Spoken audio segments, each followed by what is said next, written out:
Hi guys, and welcome back to the Dwell Well Family Show. It has been a minute since we've done one of these where we're just talking, but we have some cool updates actually. So we are in January, and when did we get our chickens? In July? I think so, yeah. July. So it has been about 5.5 months since we got our chickens, our baby chicks.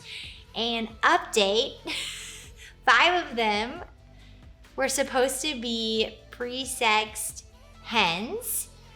So, okay, I guess at Tractor Supply, Chloe, and most places there's like an 80% failure or an 80% success rate when they're sexing the chickens. I think you were right the first time. 80%. Fail rate. Fail rate, no. Well, it's supposed to be success rate.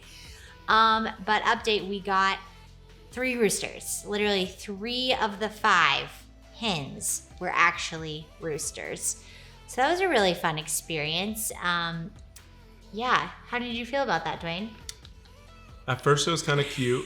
I was like, oh, they're crowing, cool. And the first time they crowed, it was when we were camping out back with the boys. And so it was like, hey, we got a rooster, and it was kind of cool.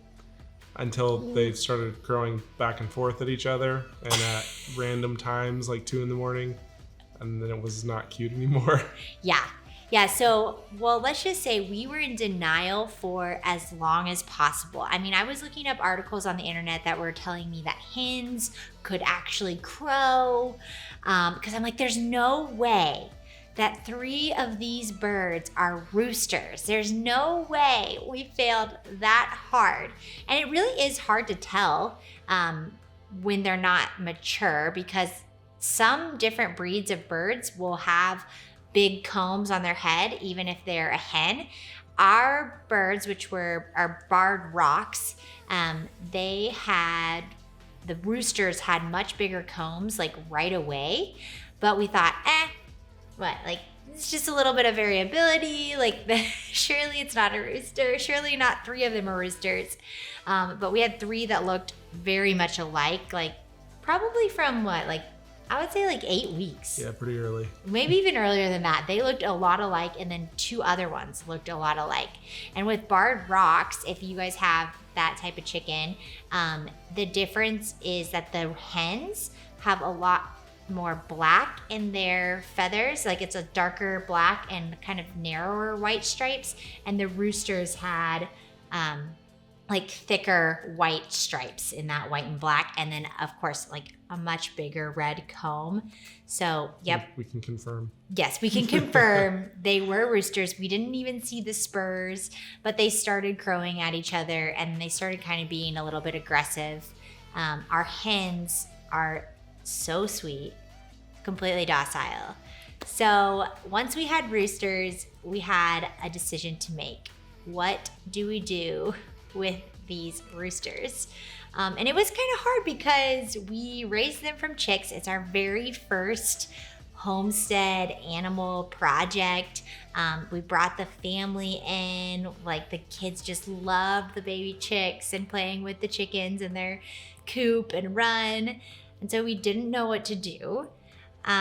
We actually wrote an entire blog post on what to do if you're in this dilemma, because there are a lot of options to consider, and we thoroughly researched each one. So you can check that out at dwellwellfamily.com.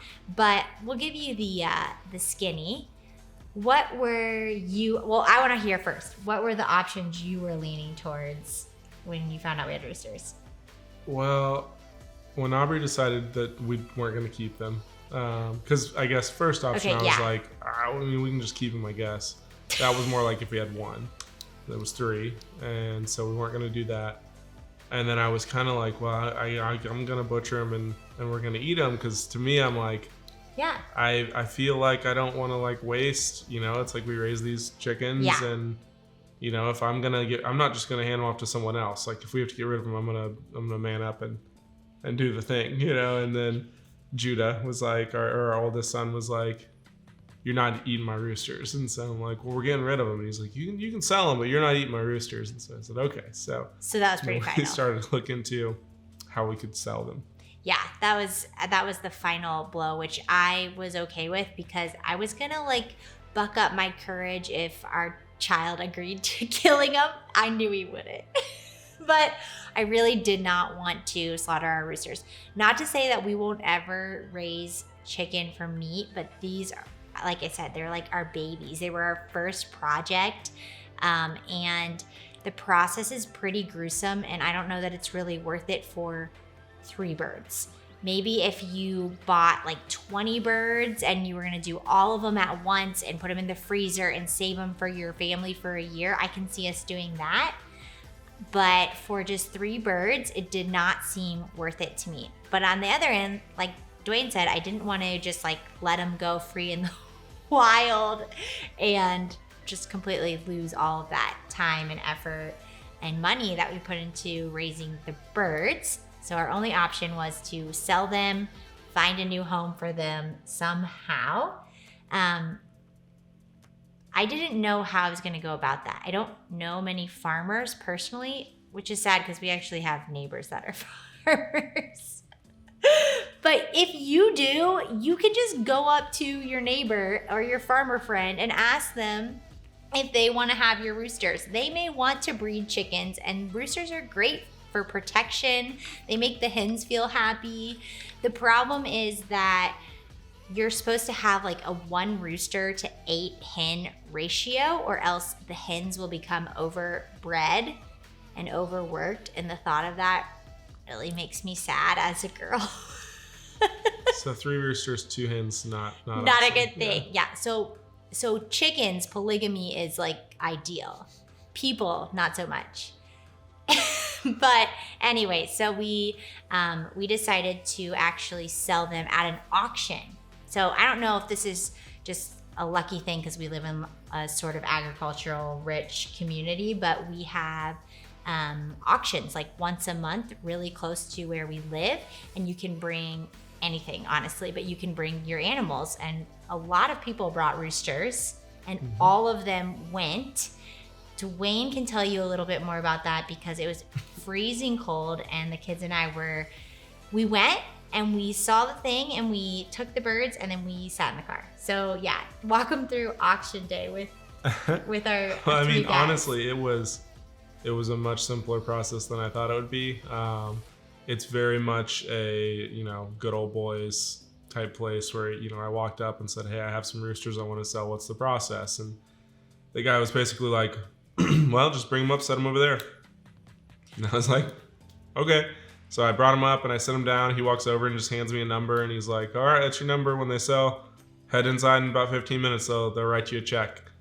And so it was a really simple process. You go up, set them up, they run through, do the auction, and I had no idea what they sold for or anything. I just was listening and hoping that they sold.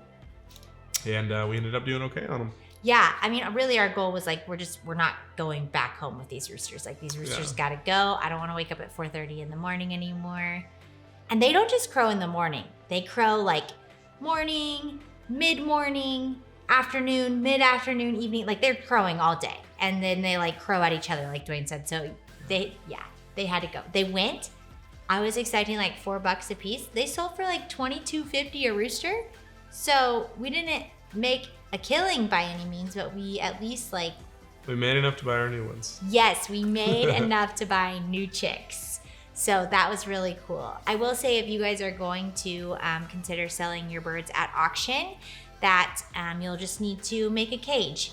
And the cage doesn't have to be anything fancy. It's just to transport the birds there and get them back home. So Dwayne's dad actually came through for us. While Dwayne was at work, he made just simple square cages, cube cages out of hardware mesh. Mm-hmm. And all he did was like shape it around and then zip tied it together, zip tied the top on, and then zip tied the bottom, but he actually left like a flap so that we could put the birds in, and then we zip tied him on the day we went to auction. And that's just because that's what we had. We had leftover of that. I mean, there were people that used just regular chicken wire. It's a lot cheaper.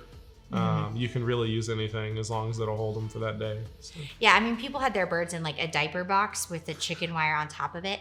I will say, I think our birds went for more money because we had a nice bougie cage set up so that people could see the birds.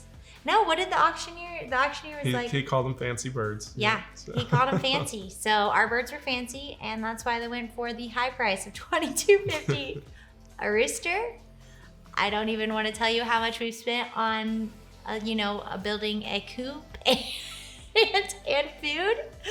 But it's nice to know that somebody got our roosters, and I do not think they're gonna just kill them because I would never pay $22.50 for a bird at the grocery store. I have a good idea that they're gonna be on a farm with some ladies. And it was worth it because today.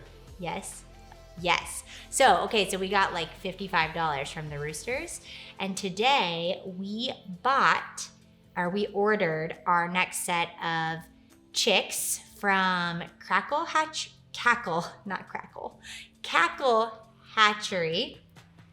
I still don't know if I'm saying that right, guys. But we ordered it from Cackle Hatchery, and it was in Lebanon, Missouri, and it was about the same exact price, which really isn't cheap for chicks, but we only needed 4, and so we had to pay the extra $20 for a small chick order. But I thought it was pretty neat that it was the same price that we got our roosters sold for. So what else did you get today? Oh, I was like, what? Okay, so that's cool.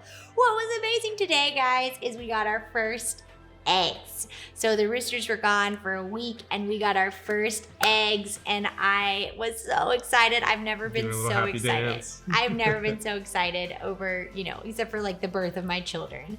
I was so excited to open that box and find 3 eggs. So we have 2 hens left, and apparently they had been laying for a day or 2. Which we knew because my father-in-law had heard them making their kind of loud ruckus that they make when they lay eggs. And so that was so exciting. I cannot wait. They're little. And it was actually a surprise because it's January. We didn't think that they would start laying till the spring because most birds don't really lay in the winter. But we're taking it. We're excited. Is a good feeling, and it's totally worth it. And I cannot wait to get our new set of baby chicks in. We got Rhode Island Reds. So we will let you guys know how that goes. It's gonna be a whole different process with mail order birds. But yeah, we're excited. So, when life gives you roosters, make rooster farmers happy by selling them. I really thought that the joke was going to come to me as I was saying it, but it didn't. So anyways, we might cut that out. That was really exciting, and we cannot wait to just keep going and get more and more eggs. And of course, if we get roosters in the future, we know what we're going to do with them. We're going to take them to our local Chups auction. And I would really recommend, if you're in the same situation and you do not want to keep your birds or kill them, to look for an auction or even a local Facebook group.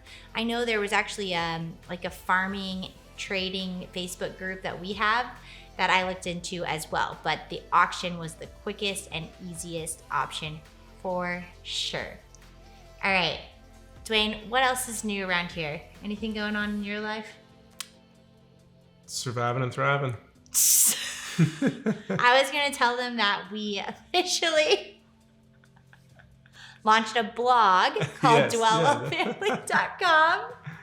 And so on there we have all kinds of homesteading posts, and we are sharing things about creating your family mission and just doing family differently. So if you guys haven't checked it out, check that out. And we will see you guys back here next time. Bye.